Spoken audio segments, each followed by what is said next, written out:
رحم اللہ من قرأ الفاتحہ.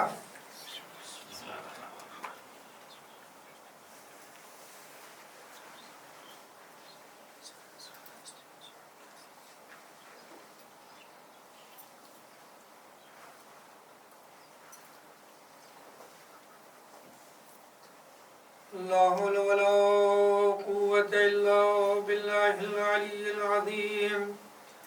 أعوذ بالله من الشيطان اللعين الرجيم. بسم الله الرحمن الرحيم.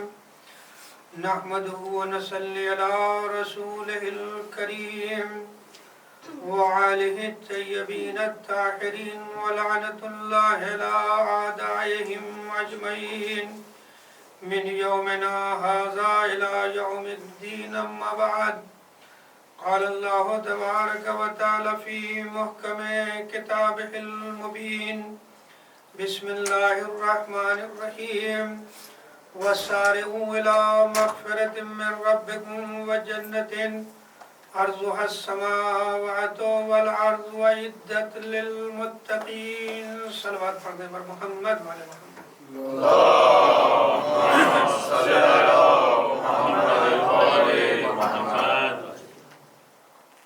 قرآن مجید کی آیت کریمہ جس میں میں نے اپنی ان مجلسوں میں ذکر کیا کہ پروردگار نے اس آیت میں دو چیزوں کے لیے حکم دیا ہے کہ اسے حاصل کرنے میں جلدی کرنا، استغفار کرنے میں جلدی کرنا اور جنت کو حاصل کرنے میں جلدی کرنا. عرضها السماوات والارض وعدت للمتقین، وہ جنت جس کی وسعت، لمبائی اور چوڑائی جو ہے زمین و آسمان کے برابر ہے. اور آخری جملہ جو ہے جو میں آج گفتگو کرنا چاہتا ہوں وہ عدت للمتقین، ہم نے اس جنت کو آمادہ کیا ہے متقین کے لیے. اب یہاں پہ سوال یہ پیدا ہوتا ہے کہ متقین کون لوگ ہیں؟ اگر یہ مسئلہ حل ہو جائے کہ متقین کون لوگ ہیں تو ایک ذہنی طور پہ آدمی کو سکون سا مل جائے گا. لیکن تقوی کی جو تعریفیں کی گئی ہیں کہیں کہیں بہت سخت تقوی کی بھی تعریف کی گئی ہے. جیسے عدالت کی تعریف کی گئی ہے. صاحب جواہر جو ہے جب جواہر کتاب لکھ رہے تھے، فقہ سے متعلق ہے، تو جب عدالت کی بحث آئی کہ پیش نماز کے لیے ایک شرط ہے کہ اسے عادل ہونا چاہیے. ہمارے یہاں ظالم کے پیچھے نماز نہیں پڑھ سکتے ہیں. کہا پیش نماز کے لیے شرط ہے کہ عادل ہونا چاہیے. عادل کہتے کسے ہیں؟ تو جو فقہا نے تعریف کی تھی، جو لوگوں نے تعریف کی تھی عدالت کی، کا عادل اسے کہتے ہیں جو گناہ کا تصور بھی نہ کرے. بہت مشکل ہے پیش نماز کا ملنا، ہے یا نہیں ہے؟ اگر عدالت کی یہ تعریف کر دی جائے، اور یہ میں نہیں کہہ رہا، خود صاحب جواہر کہہ رہے ہیں، کہتے ہیں کہ اگر عدالت کی یہی تعریف ہے تو پھر اس جہان میں کوئی عادل نہیں ملے گا سوائے مقدس اردبیلی کے، اور شاید ان کے لیے بھی مشکل ہو جائے.